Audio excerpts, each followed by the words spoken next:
All right, I want to show you how to use Photoshop Mix. You can install it for free in the Google Play Store. Just go to the Google Play Store online, search for Adobe Photoshop Mix, click on it, should install easily. I've already got it open here.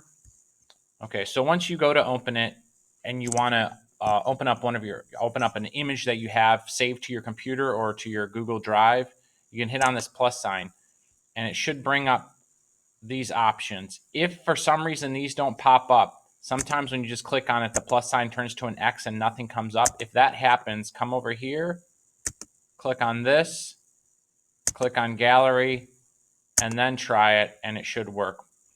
So I'm going to use device.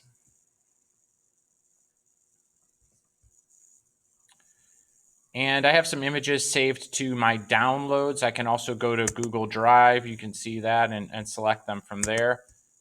I'm actually going to go to Google Drive for this one. I'm going to show you it from the start here.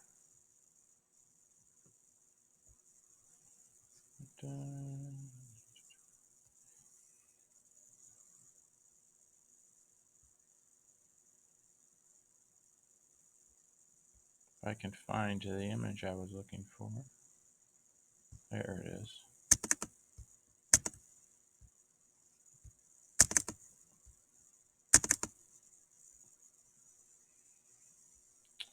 All right, so I got a picture here of my deceased grandfather. I'm gonna try to separate him from this background.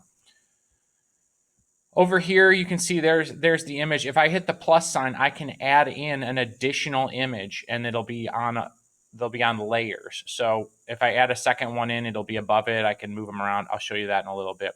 Down here, you can see we have some options. I'm gonna go to cutout right now. We've got two tools that we can select from here, the Smart tool and the Basic tool. I'm going to go with the Smart tool right now.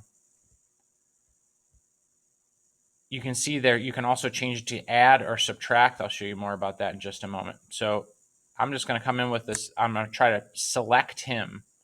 So I'm holding my finger down on the cursor or on my touchpad here. And I'm just trying to kind of lead it in, and it's guessing what I want to select based on the colors and values that I'm going over. If you use the Basic tool, it only goes where you put the cursor. Okay, so this is working pretty well for me here.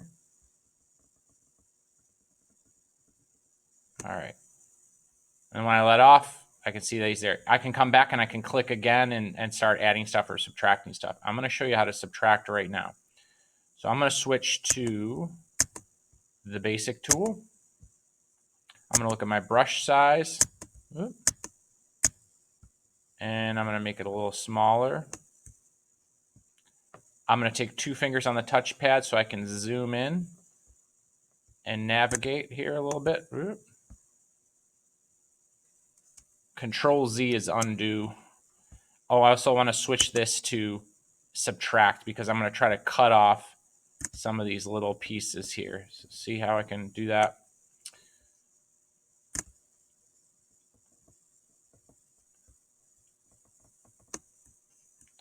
And you can go around and tailor it as much as you need to. This is a very old photo from like the 70s that was scanned in. So it's not the greatest quality. Oops. I'm going to click that I'm done with that so that I can come in and zoom back in. Oops.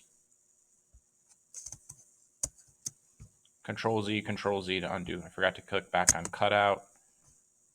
I'm going to zoom in. And I'm going to switch again to subtract. Got the Basic tool. Brush size has remained the same.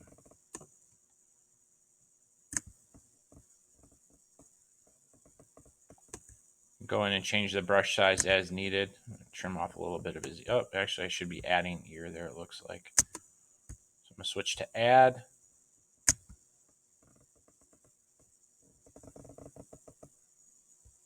Oops.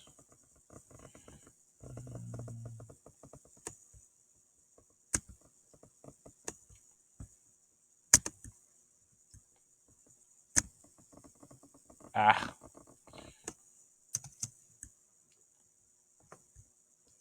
Make my brush a little bit smaller. Click and hold.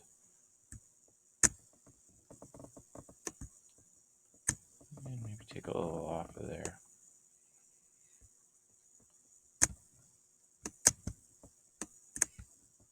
Can't seem to get that little piece off of there. There we go. Okay, so I'm going to click that I'm done with that. And I'm going to, oops. That resizes if you're not in cutout when you try to do the 2 fingers. It will resize as opposed to zoom in. Come back and subtract.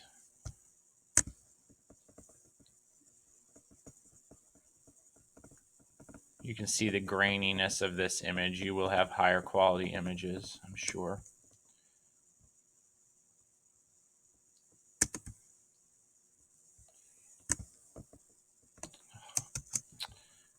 Forgetting to click on cutout here. There we go.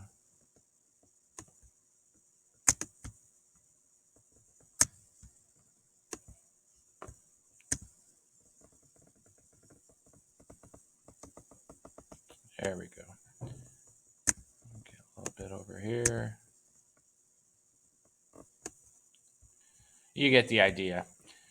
Okay, so now let's look at some other options we have here. Well, I'm in the cutout mode. I can hit feather. You can click and hold on it, and you can see you can feather out the edges. You can adjust this back down at any point in time, so you don't have to, you're not stuck with it. I'm going to feather the edges a little bit because I'm going to put them in a new background and I want it to be softer. You click on edges, you can see that it gives you some options here. I didn't notice a substantial impact from any of these when I was playing with this earlier. If I click invert, it does the opposite. It got rid of him and it leaves the background. Maybe that's what you're trying to remove something from the picture, perhaps. And that's about it for the cutout tool. Okay, so let me add in a second image. I'm going to click on my plus sign. I'm going to go to saved photos. And this one I'm going to take from downloads. I had downloaded an image and saved it there. So I'm going to click on, oh, there's downloads already. Bell Tower View is the one I want to use. Open it up. Now you'll see that, do you want an image with high resolution? Do you want to resize the canvas? Let's hit cancel. You could resize if you want to. So I want that behind him. So I just move it down. And now 2 fingers on the keypad or on the touch pad. And I can resize it. I can move it around if I want to. Okay. You can see it's showing me this part of the image is obviously cropped out. It will not be seen if I when I print this out. All right. So now, while I'm going to click on this image and I'm going to go to the looks palette here. I'm going to try to match this up with him a little bit, but I want to be able to see him while I'm doing it. So up here, I can click on that and it'll show me him. I'm on this layer, but it's still showing me him. I'm going to try warm. That looks like a pretty good match. Vintage, too old, warm. There we go. I'm going to click OK. I'm going to go to adjust. Again, I want to see him while I'm doing it. And let's look at the temperature. If I go this way, it warms up the colors. If I go this way, it makes them cooler. I want to warm it up a little bit to match the picture of him a little bit more appropriately. Let's go back, actually. Let's go back to adjust and play around a little bit more. Again, I'd like to see him while I'm doing it. Exposure, if you go this way, it's going to brighten it up. And so maybe, and if you go that way, it's going to darken the exposure up. I actually think I like it. Right around there looks good. I can go to contrast. The difference between the dark and light values, increasing the contrast, reducing the contrast. I'm going to say right around there. Highlights. I'm going to darken those up a little bit, I think. Shadows, probably. I'm gonna push him that way a little. Clarity. Now this is kind of like the sharpness of some of your lines and shapes. I'm going to reduce clarity on the background. Saturation is how much color's in it. If it's really saturated, think of a soaking wet sponge is really saturated with water. It's really saturated with color. It's got a ton of color. You know, the colors are more pronounced. If I desaturate, it goes to black and white. So I'm going to actually saturate it a little bit again to match it up with this old picture of him. I'm going to go back to him and play around just a little bit more too. I'm going to click on looks for him. Let's check out how he compares to the background. Oh, I think I like it maybe warmed up a little. Let me look at the versus normal again. Natural.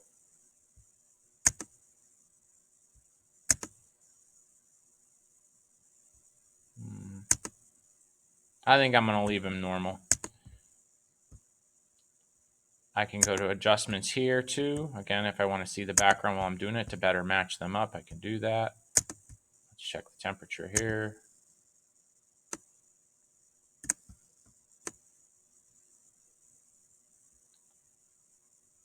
I think I'm going to come over here and look at saturation as well.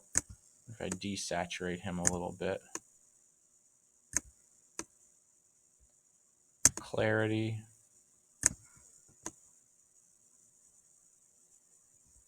I like that. Okay. Shadows. I'm going to lighten those up some. Okay. All right. I think I'd like to move him down a little bit so that I don't see that he's not sitting on anything. Make it look like whatever he's sitting on is out of view. Click off so I can move it around. I think that looks good. Okay. Show you one other thing here, blend mode. So that's normal. These are not going to apply to this particular image. But say you had you're trying to go for something that was a little bit more, let's say like a more of an exaggerated reality. This might be something that you wanted to play with.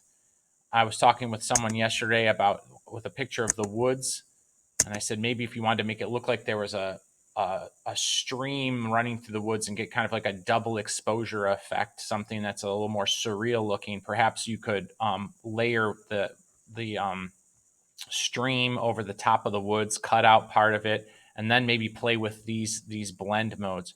You also have opacity here. If something's opaque, you can't see through it. If it's completely transparent, you can see through it completely. And then there's translucent. So my grandfather's deceased. If I wanted to make it look like he's a ghost up in the bell tower here over the city, I could do something like that. I kind of like that actually. Maybe adjust that a little bit more though, up.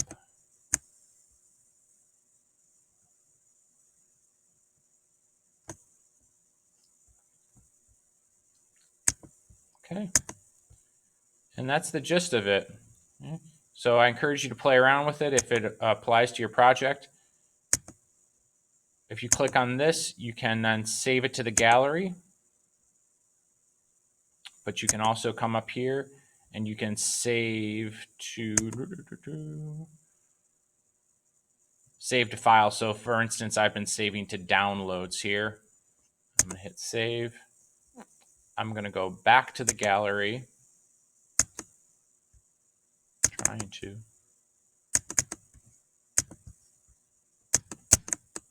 There we go. And no, this is not the one. I thought I had one saved in here. There's a tutorial built into the program here that you can click on and see some, they just show you how to use invert on this particular one. All right, so see how the X is not doing anything? If I click over here, oh my goodness. Click on gallery, then it brings the options back up. It's a glitch, I guess. I don't know why it does that. I'll show you the other version of him that I did real quick here. slightly different. For this one, I tried to fade him out a little bit more, and it's a little bit darker. Okay, so I've got 2 options there I could play with. All right, that is all. Let me know if you have any questions.